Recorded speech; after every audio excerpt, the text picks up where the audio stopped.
this video I'm going to show you how to make video private in TikTok. So sometimes it could be really helpful, and it works for iPhone and Android, so it will be helpful for both platforms.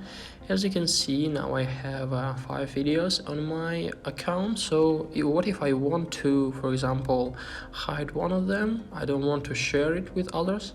So I had one interesting trick I can do. So all I need is just to open the video I want to lock.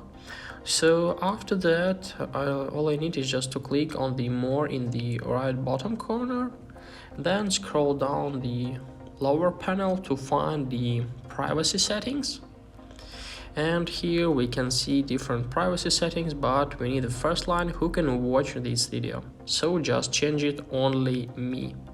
So now we can just close it, and if we'll re-upload our page, we can see that only 4 videos here. So the other one is just right up here.